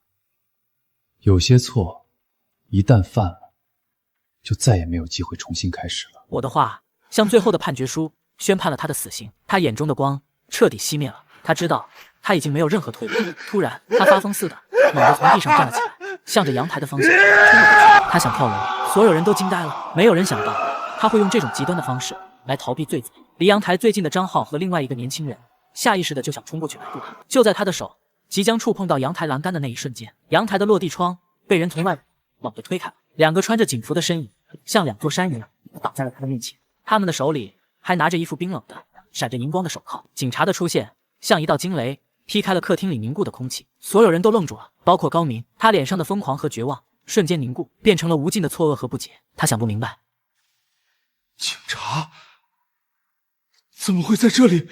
他缓缓地转过头看向我，眼神里充满了难以置信。我看着他，平静地点了点头。是我报的警。就在我走进这个小区的那一刻，我就已经按下了报警电话。我不可能把审判的权利完全掌握在我们这些受害者的手里，因为我知道仇恨会让理智丧失。我不能让一场正义的讨伐演变成一场失控的私刑。我要的是法律的制裁，是让高明在他亲手打造的宫殿里被戴上冰冷的手铐，这才是对他最好的惩罚。为什么连最后的机会你都不给我？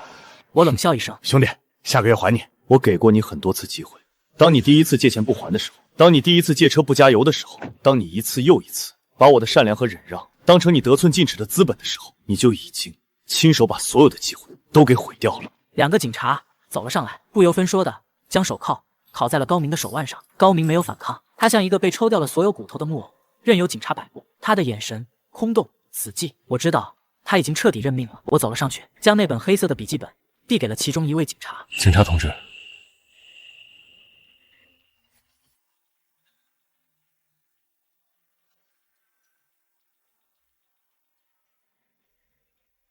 这是他所有的犯罪证据，里面详细记录了他诈骗的每一个受害者，每一笔金额。我又拿出一个 U 盘，这里面是我收集到的其他受害者的转账记录、聊天记录以及通话录音，还有他用我的车去非法抵押的证据。带头的警察，他的脸色变得越来越凝重，他看着高明，眼神里充满了鄙夷。人证物证俱在。高明，你涉嫌多起诈骗以及非法处置他人财产，涉案金额巨大，性质极其恶劣。现在，请你跟我们回局里接受调查。等等，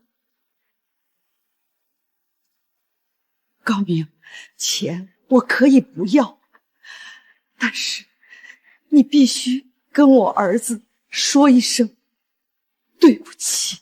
高明抬起头，看着刘姐那张布满泪痕的脸，他的嘴唇动了动，似乎想说什么，但最终他还是把头深深地低了下去。一声对不起，他终究还是没有说出口。或许在他的字典里从来就没有过这3个字。警察带着高明走出了房门，当他经过那些曾经被他伤害过的人身边时，没有一个人再多看他一眼。所有的仇恨、愤怒和不甘都在那副冰冷的手铐面前烟消云散，剩下的只有无尽的唏嘘。我们跟着有关人员一起下了楼。楼下已经停了好几辆警车，很多住户都从窗户里探出头来，好奇地张望着。高明被2个警察压着从单元门里走了出来，他穿着那身名牌西装，却戴着一副冰冷的手铐。那个画面充满了讽刺，他曾经是那么的爱面子，那么的喜欢在人前炫耀。高总，恭喜恭喜恭喜！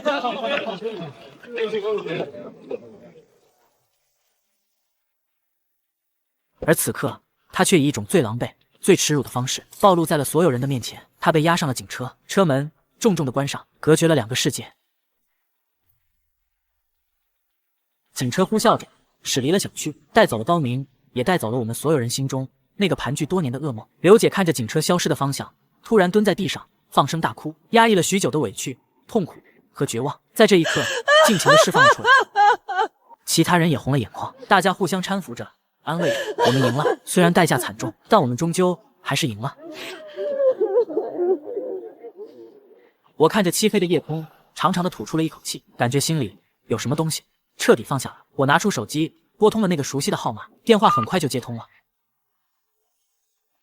老公，结束了。真的吗？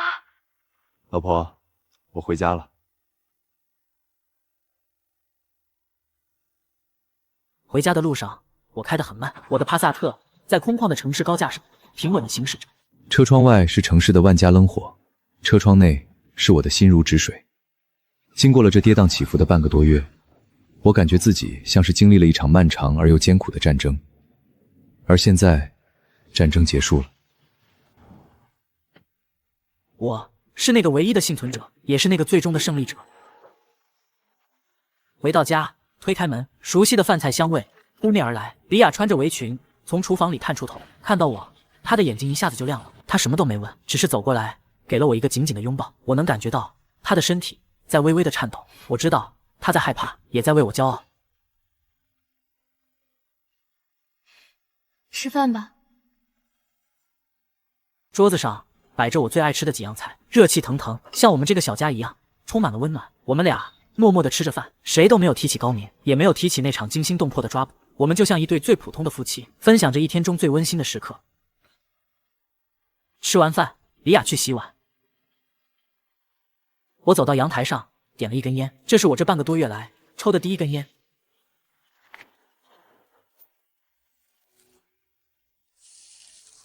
辛辣的烟雾涌入肺里，却没有带来丝毫的快感，只有一种说不出的疲惫和空虚。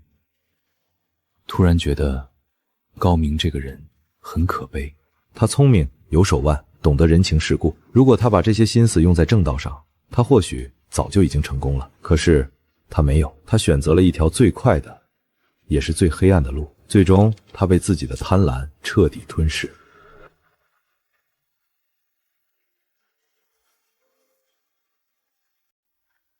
还在想他？别想了，他已经得到了他应有的惩罚，我们也要开始我们新的生活了。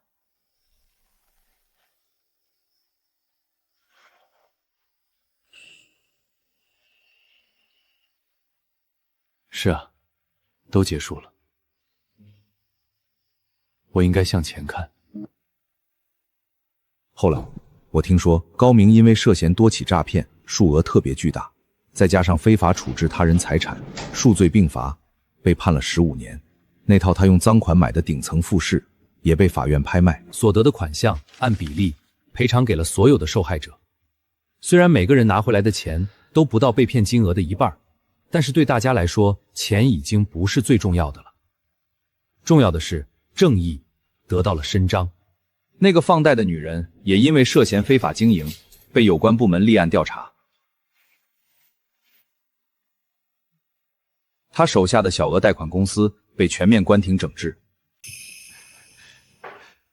成哥，这杯我敬你，你真的是我的救命恩人。别这么说，要不是你，我那10万块就打了水漂，我爸妈非打死我不可。我只是做了一件我早就该做的事情。其他几个受害者也都在微信群里向我表达了感谢。那个临时的复仇者联盟微信群后来并没有解散，反而变成了大家分享生活、互相鼓励的小圈子。因为一场共同的灾难，我们这些原本毫无交集的人反而成了朋友，这也算是不幸中的万幸。我和李雅的生活也回到了正轨，甚至比以前更好了。你知道吗？以前我只觉得你是个老好人，什么事都忍着，现在才发现我的身体里也住着一个英雄。我不是什么英雄，你就是。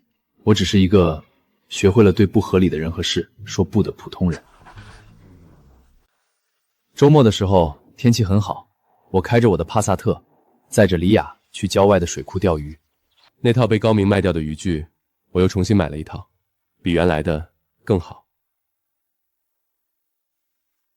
车子行驶在乡间的小路上，阳光透过天窗洒在我们身上，暖洋洋的。李雅打开车窗，任由风吹拂着她的长发。她突然回过头，老公，你说，如果当初你没有拔掉那张 ETC 卡，现在会是什么样子？可能我们现在还在为还不完的账单和还不清的人情吵架吧。是啊，一张小小的卡片，一个微不足道的决定，却像一只蝴蝶扇动了翅膀，最终掀起了一场巨大的风暴，将我的人生彻底改变。我知道未来的路还很长，但这一次我不会再迷茫，也不会再软弱，因为我已经学会了如何去掌控属于我自己的人生。